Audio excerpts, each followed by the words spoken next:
আসসালামু আলাইকুম রহমতুল্লাহ। আশা করি আল্লাহর অশেষ রহমত ও মেহেরবানিতে আপনারা সকলেই ভালো আছেন। প্রিয় বন্ধুরা, আমাদের এই বিশ্ব রহস্যময়, আল্লাহ তাআলা কখনো কখনো এমন কিছু ঘটনা ঘটিয়ে থাকেন যা মানুষের জ্ঞান বুদ্ধির বাইরে। এটি তেমনই একটি বিস্ময়কর ঘটনা, যেখানে এক গ্রামে একটি ছাগলের পেটে মানব শিশুর জন্ম হয়। এই ঘটনা শুধু কাহিনী নয়, বরং এটি আল্লাহর কুদরতের এক অপূর্ব নিদর্শন। প্রিয় বন্ধুরা, আমার চ্যানেলে নতুন হয়ে থাকলে চ্যানেলটি অবশ্যই সাবস্ক্রাইব করে পাশে থাকা বেল আইকন প্রেস করতে ভুলবেন না। ইতিমধ্যে যারা সাবস্ক্রাইব করে ফেলেছেন তাদেরকে অসংখ্য ধন্যবাদ। তাহলে চলুন বন্ধুরা, শুরু করা যাক। বাংলাদেশের এক প্রত্যন্ত গ্রাম নূরপুর। গ্রামটি শান্তিপূর্ণ হলেও মাঝে মাঝে অলৌকিক ঘটনা ঘটত বলে মানুষের বিশ্বাস ছিল। এই গ্রামে বাস করত একজন দরিদ্র কৃষক। তার নাম ছিল হাকিমউদ্দিন। তিনি অত্যন্ত ধার্মিক ছিলেন, নামাজ রোজা করতেন এবং সর্বদা আল্লাহর উপর ভরসা রাখতেন। হাকিমউদ্দিনের বাড়িতে একটি ছাগল ছিল, যেটি ছিল তার একমাত্র সহায়। তার স্ত্রী আমেনা বেগম ছাগলটিকে নিজের সন্তানের মতোই ভালোবাসতেন এবং যত্ন নিতেন। আল্লাহর অশেষ রহমতে একদিন ছাগলটি গর্ভবতী হয়। এটি ছিল খুব স্বাভাবিক ঘটনা, কিন্তু যখন প্রসবের সময় আসে তখন এমন এক ঘটনা ঘটে যা পুরো গ্রামবাসীকে হতবাক করে দেয়। ছাগলটি প্রচণ্ড কষ্ট পাচ্ছিল, যেন এটি কিছু অস্বাভাবিক জন্ম দিতে চলেছে। গ্রামবাসীরা জড়ো হলো আর অবাক বিস্ময়ে দেখল ছাগলটি একটি মানব শিশু প্রসব করেছে। গ্রামবাসীরা তো হতবাক, এমন ঘটনা তো কখনো শুনেনি। অনেকে বিশ্বাসই করতে পারছিল না। কেউ কেউ বলল এটি নিশ্চয়ই কোনো শয়তানের কারসাজি, আবার কেউ কেউ ভাবল আল্লাহর গজব নেমে এসেছে গ্রামে। কিছু মানুষ বলল এটি কোনো জাদু, হয়তো কারো অভিশাপে এমনটি ঘটেছে। শিশুটি দেখতে খুবই সুস্থ, ত্বক নরম, ছোট ছোট আঙুল আর চোখগুলো ছিল অত্যন্ত অদ্ভুত রকমের মায়াবী।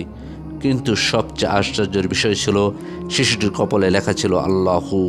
গ্রামের মসজিদের ইমাম সাহেব এগিয়ে এলেন এবং বললেন, এটি কোনো সাধারণ ঘটনা নয়, এটি আল্লাহর এক অলৌকিক নিদর্শন হতে পারে।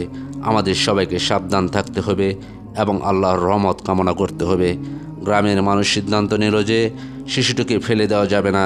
হাকিমউদ্দিন ও তার স্ত্রী আমেনা বেগম শিশুটিকে লালন পালনের দায়িত্ব নিলেন। তারপর ঘটে গেল আরও একটি ঘটনা। এক রাতে হাকিমউদ্দিন স্বপ্নে দেখলেন একজন শুভ্র পোশাক পরিহিত নূরের মানুষ তাকে বলছে, হে হাকিমউদ্দিন, ভয় পেও না, এ শিশু কোনো অভিশাপ নয়, এটি আল্লাহর এক নিদর্শন। এটি এক বিশেষ বার্তা করেছে যা সমগ্র মানবজাতির জন্য শিক্ষা হবে। হঠাৎ স্বপ্নটি ভেঙে গেল। হাকিমউদ্দিন সকালে ঘুম থেকে উঠে তিনি মসজিদে গেলেন এবং ইমাম সাহেবকে স্বপ্নের কথা বললেন। ইমাম সাহেব বললেন, এটি হয়তো সেই নিদর্শন যার কথা কোরআনে বলা হয়েছে, আল্লাহ যা চান তাই করেন। দিন যেতে লাগলো। শিশুটি অন্য সাধারণ শিশুদের মতোই বেড়ে উঠছিল, কিন্তু তার মধ্যে কিছু অলৌকিক গুণ ছিল। শিশুটি কথা বলতে পারত মাত্র 6 মাস বয়সে। তার কণ্ঠস্বর ছিল নরম কিন্তু গভীর, যেন তাতে আধ্যাত্মিক শক্তি আছে। যেখানে শিশুটিকে দেওয়া হতো আশেপাশের পরিবেশ শান্ত হয়ে যেত। শিশুটির ছোঁয়ায় অসুস্থ ব্যক্তিরা সুস্থ হয়ে যেত। তাতে গ্রামবাসীরা বুঝতে পারল যে এটি আল্লাহর এক রহমত।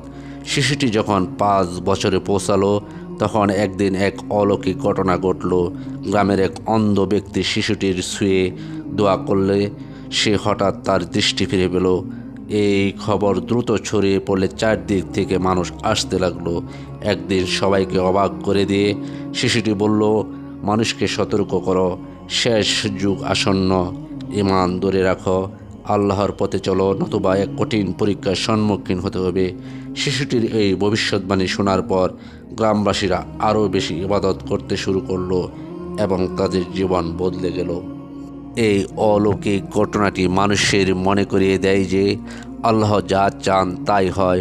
কোরআনে বর্ণিত অনেক অলৌকিক ঘটনার মতো এটি একটি বিস্ময়কর ঘটনা যা আমাদের ঈমানকে দৃঢ় করে। শেষ পর্যন্ত শিশুটি ইসলাম প্রচারে মনোনিবেশ করল এবং বহু মানুষ তার মাধ্যমে সঠিক পথে ফিরে এলো।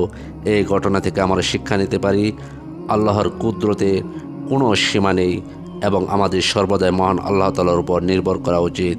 মহান আল্লাহ তাআলা আমাদের সবাইকে পরিপূর্ণ হেদায়েত দান করুন। আমিন।